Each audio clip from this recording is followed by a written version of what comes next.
বন্ধুরা এখানে একটা 5 কেজি স্প্রিংয়ের এখানে ভরটা 5 কেজি দেওয়া আছে। এই স্প্রিং সম্পর্কিত বিশেষ কিছু তথ্য দেওয়া আছে। দেওয়া হয়েছে যে এটা সরণের সমীকরণটা এইরকম এবং বলা হয়েছে এই স্প্রিংটা যখন মুভ করছে অর্থাৎ গতিশীল অবস্থায় আছে তার 10 সেকেন্ডের সময় তার স্থিতিশক্তি হচ্ছে 63.4 জুল। তো আমাদের কাছে প্রশ্ন করা হলো এর সত্যতা কতটুকু। তো সেটা আমরা কিভাবে বের করব?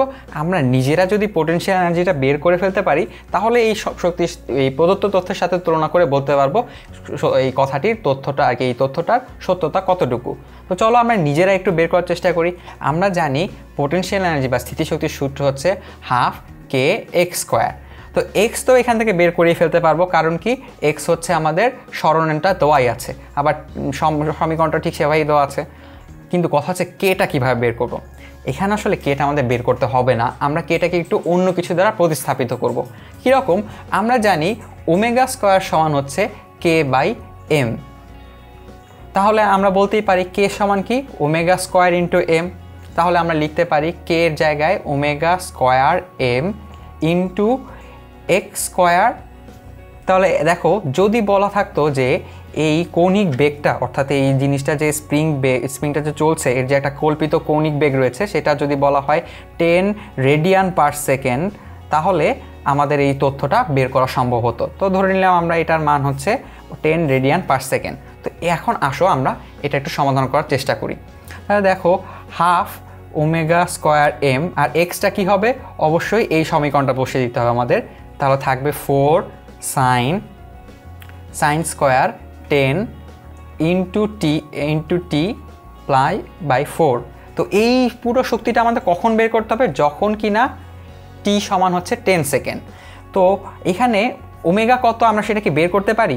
দেখো সমীকরণটা আমরা যদি একটু আদর্শ সমীকরণের আকারে ধরি, x equals to twice sine, এই জায়গায় আমরা যদি এ সাইন ধরি, তারপরে আবার ধরো এটাকে ওমেগা টি ধরি, তারপরে ধরো এটাকে ধরো আদি দশা ধরি, তাহলে দেখো ওমেগা কি এই করসপন্ডটাকে ধরা যায় যে এই সূত্রের সাথে এটা তুলনা করে বলা যায় যে এ সমান 2, ওমেগা সমান 10, ডেল্টা সমান হচ্ছে π/4। ঠিক এইভাবে আমরা ওই ধরা তথ্যটাকে আরেকটু জাস্টিফাই করে নিলাম। তাহলে আমরা বলতে পারি যে হ্যাঁ ওমেগা সমান আসলেই 10 রেডিয়ান পার সেকেন্ড। তাহলে চলো এখন আমরা অঙ্কটা সমাধান করার চেষ্টা করি। তো এখানে হাফ থাকলো, ওমেগা জায়গায় কি বসবো 10 স্কোয়ার, ওমেগা স্কোয়ার জায়গায় 10 স্কোয়ার বসিয়ে দিলাম। এম কত হবে? যেহেতু বলা আছে 5 কেজি, তাহলে 5 কেজি লিখলাম ইন্টু থাকবে কি 4, তারপরে সাইন স্কোয়ার, এখানে কি বসাবো টি এর জায়গায় 10, কারণ 10 সেকেন্ডের সময় গতিশক্তিটা বের করতে হবে। আর এই থাকলো আমাদের π/4। এই পুরো জিনিসটাকে যদি আমরা ক্যালকুলেটারে এখন বসাই, দেখা যাক 0.5। অবশ্যই ক্যালকুলেটার বসানোর আগে তোমরা ক্যালকুলেটারকে রেডিয়ানে নিয়ে নেবে, কারণ বলাই হয়েছে ওমেগা কততে দেখো রেডিয়ান পার সেকেন্ডে, তাহলে আমরা সেই রেডিয়ান আকারে বসাবো। তাহলে 0.5 ইন্টু 10 স্কোয়ার ইন্টু 5 ইন্টু 4, তারপরে দেখো পুরো জিনিসটাকে ব্র্যাকেটের ভিতর নিয়ে যাই, সাইন 10 ইন্টু 10 প্লাস শিফট চেপে পাই বসিয়ে দিলাম, নিচে থাকলো 4, এটার উপর বর্গ থাকবে পুরো জিনিসটার উপর। তাই বর্গমূলটা কমপ্লিট করে আমরা এভাবে বর্গ করে দিলাম। দেখো ফলাফল কত আসে। হ্যাঁ দেখো ফলাফলটা চলে এসেছে 63.35।